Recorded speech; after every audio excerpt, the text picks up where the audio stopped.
Rethinking Sea Level Rise. Mathematical proof of Langdon's post-glacial flooding hypothesis. Introduction. Traditional geological narratives claim that sea levels stabilise shortly after the last glacial maximum, with glacial meltwater contributing the bulk of sea level rise prior to 8500 BCE. From then on, it is generally assumed that Britain's river systems experience only minor changes, eventually shaping the Mesolithic and Neolithic landscapes we recognise today. However, a growing body of high-resolution sea level data challenges this view and points toward a much longer and more complex hydrological transition. This hydrological shift, marked by extensive aquifer discharge and the slow draining of post-glacial water reservoirs, may have reshaped Britain's landscape for millennia after the ice retreated. Instead of stabilising, sea levels continue to rise at a rate far exceeding that of glacial runoff, pointing to massive volumes of trapped water being steadily released into the sea. This has profound implications for understanding prehistoric water systems and how ancient communities adapted to their changing environment. The goal of this blog is not to locate individual rivers or assess where they may have overflowed, this has been discussed elsewhere, but to test a more fundamental proposition. Was there enough water released after the Ice Age to significantly enlarge Britain's river systems? We can calculate the excess water discharged into the sea over time using only accepted and published sea level data. This provides a direct mathematical method for validating my post-glacial flooding hypothesis. If the volume of water required to raise the seas matches or exceeds glacial melt expectations, and we know the ice had already melted, then the only rational source must be the land itself.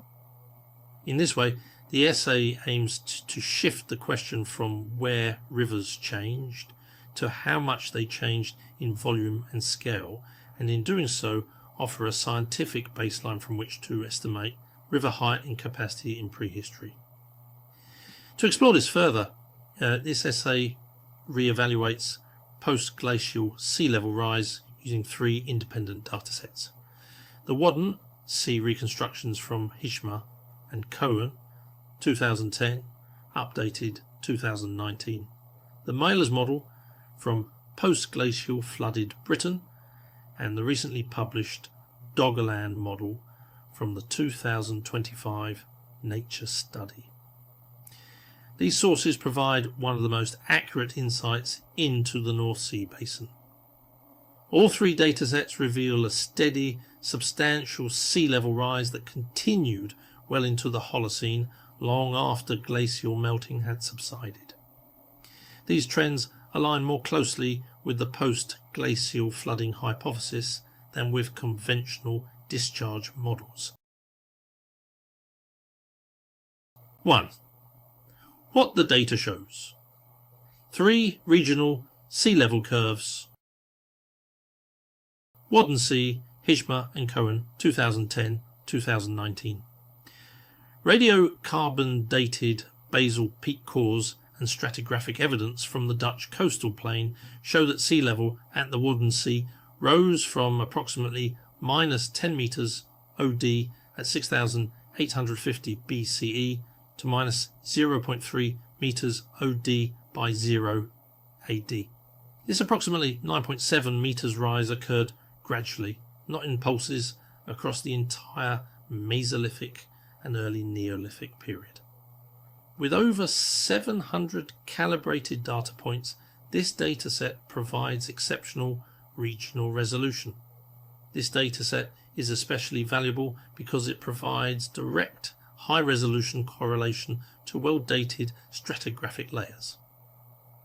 By combining coastal geomorphology, radiocarbon dating and sedimentology, Hishma and Cohen provide one of Europe's most robust early Holocene sea level reconstructions. Its consistency and clarity allow us to trace the influence of rising waters through adjacent floodplains and river systems. Notably, the HEMA data includes periods where discharge into the North Sea would have peaked significantly due to both seasonal flow and groundwater release. While muted in some global models, these peaks emerge clearly in the Wadden Sea due to its confined basin and sensitive sediment record.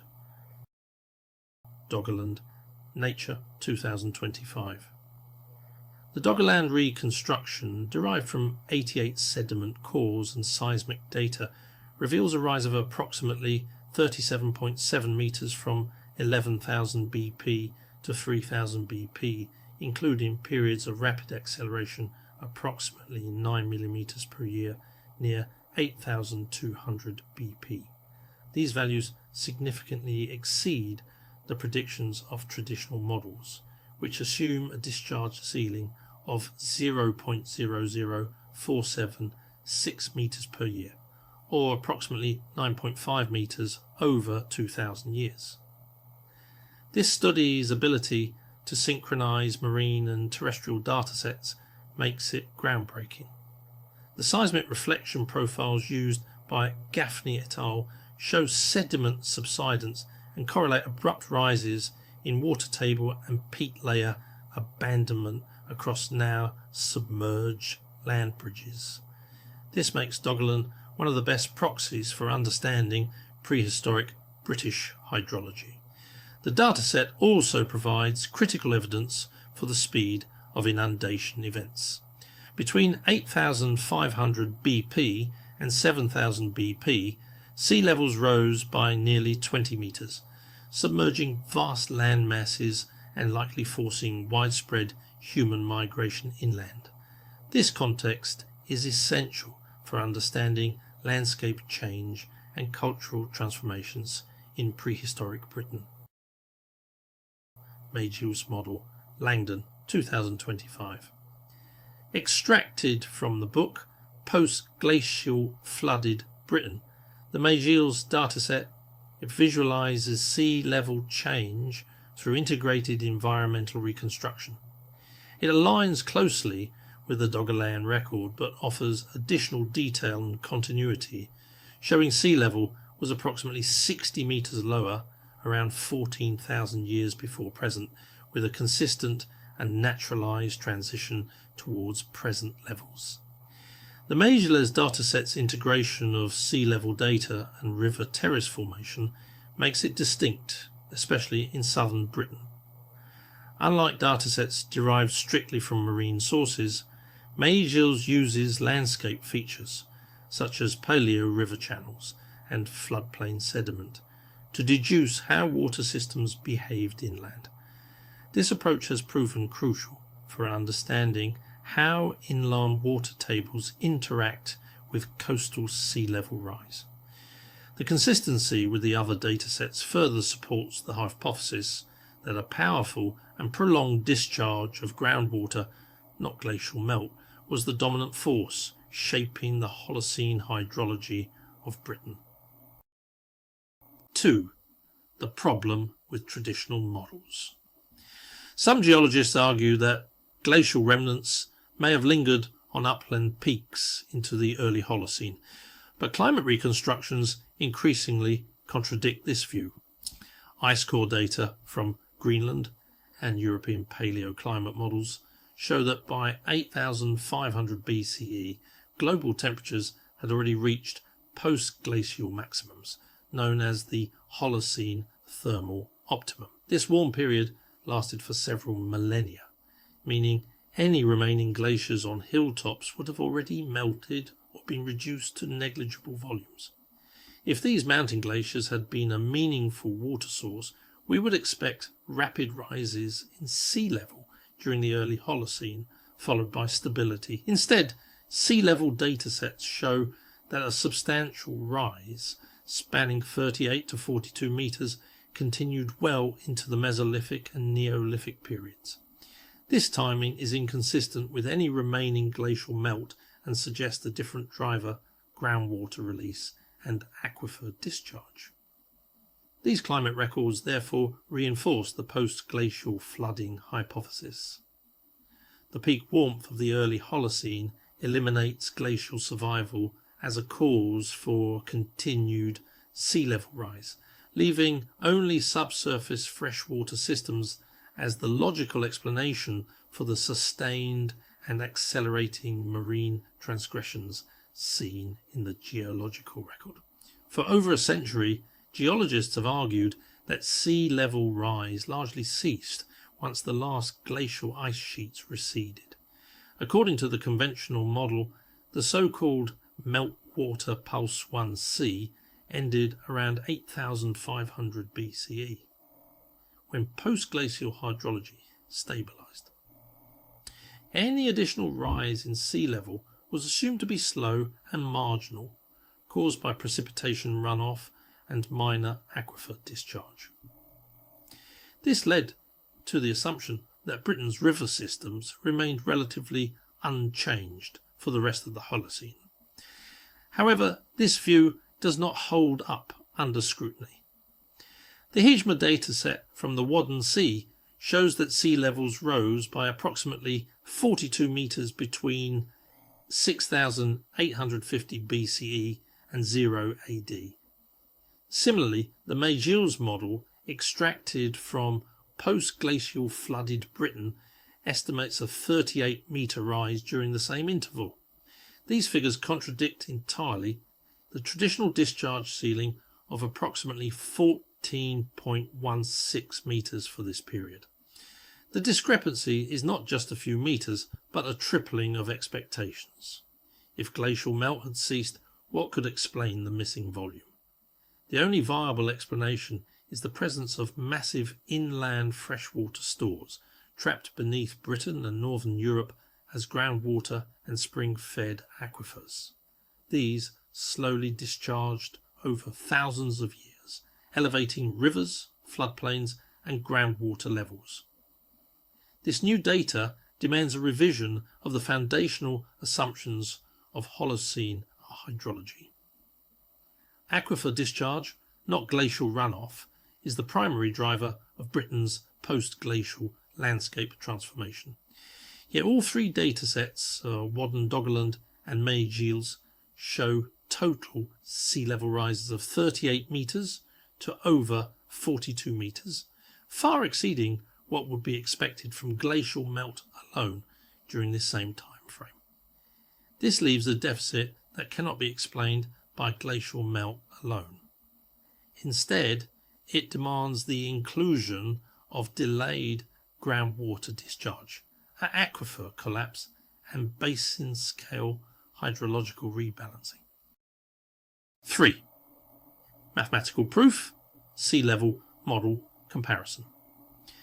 We constructed a revised comparison table using the best sea level records at 500-year intervals. We then applied a natural discharge baseline derived from pre-industrial rates, 0.885 metres per 500 years or 3,540 billion gallons from the period 500 BCE to 1000 BCE. To understand how this proves my post-glacial flooding hypothesis, we must start with a simple question. If glaciers had already melted, where did all the water come from to raise sea levels by up to 42 metres? The traditional model has no answer, but my theory proposes that the land, saturated with water after the Ice Age, continued to drain slowly for thousands of years, contributing excess fresh water into the seas. This land-based discharge includes groundwater, aquifer seepage, and the natural outflow from a high water table. Water drained from the landscape fed Britain's rivers, elevating them far above their modern levels. These elevated rivers, flowing constantly and at high volume, discharge massive fresh water into the North Sea. This outflow is what raised sea levels, not more melting ice. The data shows this clearly. For example, between 10,000 and 10,499 BP, the excess fresh water entering the seas was over 103 trillion gallons, nearly 30,000 times the normal discharge rate. These numbers aren't estimates, they're calculated directly from observed sea level changes. This means prehistoric rivers must have been tens or hundreds of times larger than today, constantly fed by high water tables that would have flooded floodplains and created vast networks of navigable waterways. Equally important is what happens next. By 3000 BCE, around 5000 BP, the data shows a marked drop in freshwater discharge. The excess volume drops significantly. From that point forward, it remains low and consistent. This marks a fundamental shift in Britain's hydrology. The aquifers were emptying, the groundwater had stabilised, the once swollen rivers began to shrink. This moment, 3000 BCE, is also when we see the end of the great megalithic projects. Monument building slows, stone transport becomes impractical, and Britain's earliest water-based culture declines. The rivers could no longer float the stones. So this table mathematically proves that Britain's prehistoric rivers were not the product of rainfall or lingering ice, but of a much larger groundwater discharge system. By reverse engineering sea levels, we can now estimate river height and flow volume at any point in prehistory. This makes my hypothesis not only logical but demonstrably true. The result was conclusive. Across nearly every interval, from 14,000 BP to 3,000 BP, observed sea levels exceed what the natural discharge model predicts by margins as high as 29,000 times the expected freshwater flow. This empirical model proves that massive volumes of freshwater were released into the sea after the glaciers had melted, via rivers, springs and groundwater, hence turning my post-glacial hypothesis into a qualified theory. Fourth, implications: what Britain looked like. If sea levels continued to rise long after glacial melt ended, then Mesolithic Britain would have experienced wide floodplains and elevated water tables across river valleys, vast networks of navigable rivers requiring boats as the primary means of transportation, persistent river discharge from aquifers explaining multi-terrace valleys and seasonal overflow. Supporting this reconstruction is the evidence from Britain's peatlands. Peat forms only under persistently saturated conditions that would have been met consistently across Mesolithic floodplains. Britain contains the highest concentration of peatland in Europe, with modern estimates suggesting 12% of land remains deep peat, but up to 55% exhibits peaty soils with high carbon density. Based on carbon density and polludification models, historical reconstructions suggest peat formation may have covered over 60% of the British Isles in the early Holocene, particularly in floodplains, uplands and shallow basins. These saturated conditions match the hydrological excess predicted by the post-glacial flooding hypothesis. Hydrological support also comes from the longitudinal studies of Macklin et al., who monitored river activity in Britain and continental Europe. Their work shows repeated and widespread flooding events throughout the early Holocene, long after glaciers had disappeared. These findings confirm a landscape in flux, powered not by ice, but by the slow release of groundwater through aquifer discharge and basin outflow. This model aligns with multi-tiered river terraces across Wales and the Thames Valley, further validating my original hypothesis. Most critically, the model shows that by 3000 BCE, this natural discharge began to slow. Rivers dried up, floodplains narrowed, and the great stone hauling networks of the Neolithic became unviable. The megalithic builders disappeared not because of conquest, but because the rivers could no longer float their stones. This aligns directly with the archaeological record, the abrupt decline in monument building, the rise of land pathways, and the appearance of large-scale dry settlements in upland areas. 5. Conclusion: a new chapter in British prehistory. The post-glacial flooding hypothesis is no longer just a provocative idea. It is now supported by hard science, backed by sea level data, sediment records and climate modelling. This blog has shown that by working backwards from known and accepted sea level curves, we uncover an undeniable truth. The rivers of Mesolithic Britain were not modest streams. They were mighty conduits draining vast inland aquifers. These aquifers fed the rise in sea levels long after glaciers had melted, offering an entirely new framework for interpreting Britain's early landscapes. By quantifying the volume of excess freshwater required to explain the discrepancy between expected and actual sea level rise, we mathematically prove that glacial melt alone cannot account for the observed data. The land itself, its flooded subsurfaces and groundwater systems, was responsible. This transforms our understanding of Britain's ancient environment, reframing it as a water world of broad, deep rivers and saturated floodplains navigated by seafaring Mesolithic communities. So it also shifts the origin of the megalithic tradition from a land-based enterprise to one built on logistical networks of waterborne transport. This new perspective compels us to revisit long-standing archaeological assumptions concerning settlement locations, trade routes and monument construction. River-based societies likely existed for millennia longer than previously assumed, only beginning to decline when aquifer discharge waned around 3000 BCE. The story of the Neolithic isn't one of sudden development, but of a slow adaptation to a drying landscape that forced cultural reinvention. As rivers receded, so did the means of transporting the massive stones that define Britain's megalithic heritage. The post-glacial flooding hypothesis will serve as a critical baseline model in future studies.